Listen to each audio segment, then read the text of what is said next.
Hey guys, Silly Tuck here. Welcome back to another episode of ECW Extreme Championship Wrestling. This is, of course, Hardcore TV, episode 104 overall of the series. You can see it right there. Also tonight, November, remember, 1999. I literally want to rip through this episode. I have a chiropractor appointment in approximately half an hour. This can't go very long, so I kind of just have to bang it out. We're in the Landover Capital Center in the Tri-State. We're hopefully, if this thing sells out as well as I hope it will, we're going to be in front of 15,000 people for November to Remember, and I'm so happy about that. Very, very happy about that.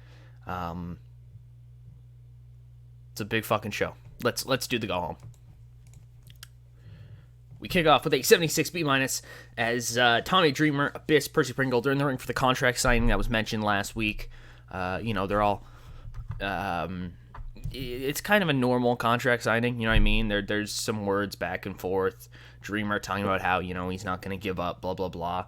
Percy Pringle basically saying, you're on a fucking suicide mission. How can you beat what has no heart? Dreamer, you claim to be all heart. This monster, Abyss, has no heart, has no mind, or what mind it has is focused on one thing, and that's death and destruction. You are not the man to stop the monster. No man is. But come on, Tommy. You, of all people. Dreamer says, maybe you're right, Percy, maybe you're right, maybe I'm not the man. But I do know one thing. A man is nothing if he stands for nothing. And that's why I stand for what I stand for. This company, these people, the guys in that locker room, the tradition of this company, and its future moving forward. And if that means that I have to somehow prove myself to some force up above to give me a shot, to give me just a shot at beating Abyss, then I'll take it. And whatever you are, universal spirit, hell, maybe it's God, I don't know. I hope you're watching. And Tommy Dreamer, fucking, I don't know how the fuck to describe this. He fucking just blades, like he just fucking cuts his forehead and writes his signature on the contract in his own blood. Dreamer looks at Abyss and says, that's what I'm willing to do. That means nothing. I could have signed that with ink. I could have signed that with anything. But I signed it with my own fucking blood. Because as much as you think you're a demented monster, you've never gone to war with a man who's had a really, really rough year and a half. Almost 2 now. I hope you're ready, Abyss. Percy, I don't know if he understands me, but I hope both of you are ready. Because I'm going to kick both your asses. And then Dreamer, he throws a punch at Abyss, and Abyss kind of battles back. The two of them battle back and forth. Dreamer's bleeding all over the place. That's how we kick off the Go Home Hardcore TV. This does quite well, actually. About that, decent wrestling, but didn't have much heat. Too Cold Scorpio defeats Tracy Smothers, and about 750 by pinfall to Scorpio Splash. Too Cold continues to build up some momentum before his matchup against the Sandman. Oh shit, speaking of the Sandman, he runs down to the ring with a kendo stick, but Too Cold Scorpio actually sees it coming, and with his legs, kicks the kendo stick out of Sandman's hand, and he's like, oh fuck. He kind of does the, I don't know what the fuck it's called. It's like a spinning heel kick thing. Like a reverse roundhouse, does that make any sense? With the heel leading instead of the top of the foot. It's kind of like a backwards roundhouse. Kicks Sandman in the face. Maybe fucking super kicks him in the back of the skull. Too Cold Scorpio stands tall. He's figured it out, maybe. Who knows?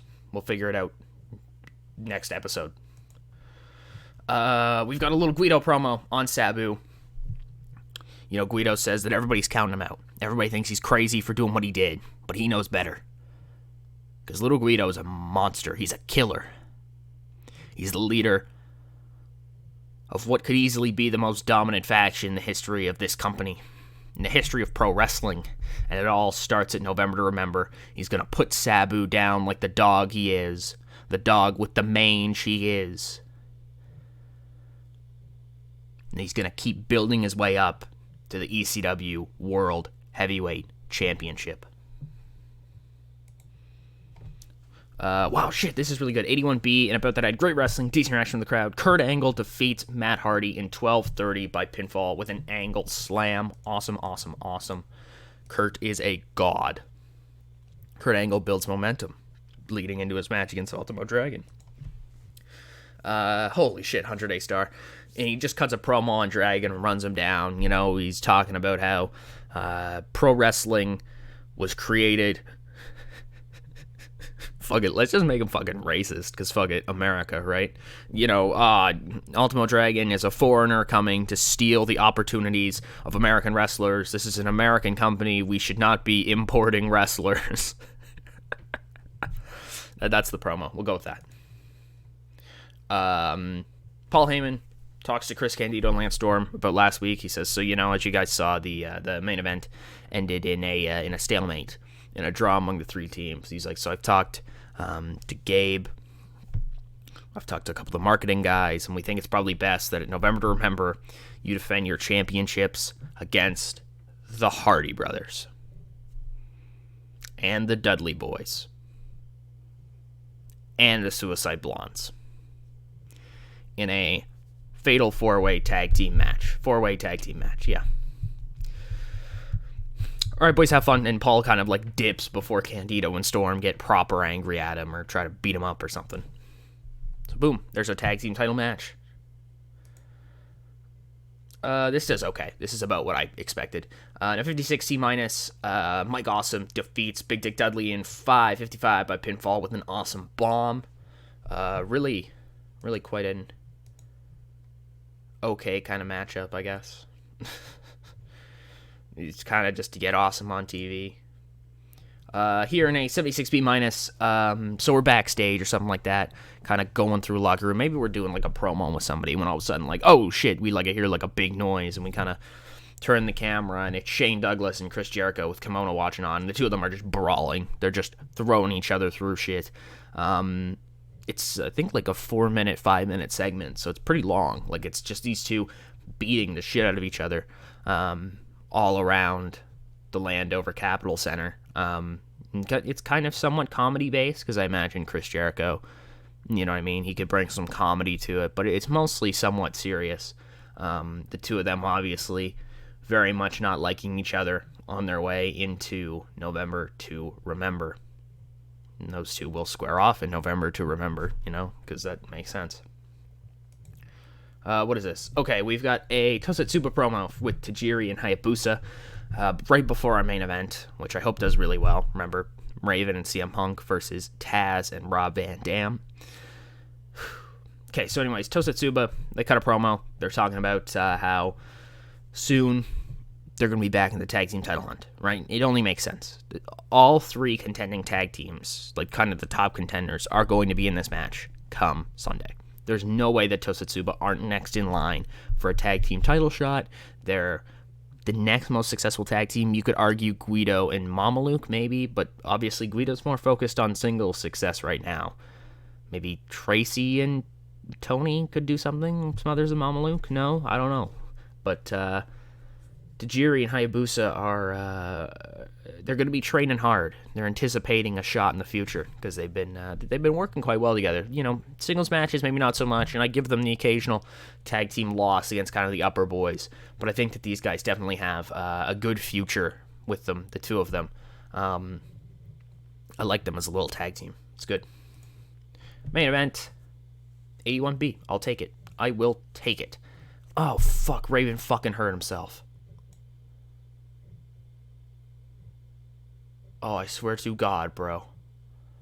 I swear to God.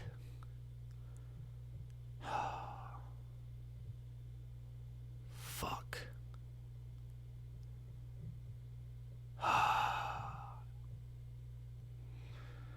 Fractured cheekbone. Can he wrestle through that? Probably. If not, I'm pulling an audible on the show. And about that, I had great wrestling and decent reaction from the crowd. Raven and CM Punk defeated Sandman? No, Rob Van Dam and Taz in 1944 when Taz was defeated by Raven by pinfall with an even flow DDT after interference from Abyss during the match. But so it's Tommy Dreamer run in and attack Punk. Hopefully Raven isn't fucked up too badly. 84B up in 7. Okay, let's figure out how okay Raven is once we set our broadcasters here. Ooh, I'm nervous for this. Okay. Okay, so RVD botched a move, hurt Raven. I think Raven's still good to go, though. Yeah. Okay. Only 7 days. Whatever. Fuck it. We'll do the match. It probably won't be rated as well as it would have been, but whatever. Whatever. It's important to conclude the story properly. And with that, fuck, we're here. Remember 1999, folks. I'll catch you on the next one, I guess. Fuck, we're really here. This is Silly Tuck. Signing out.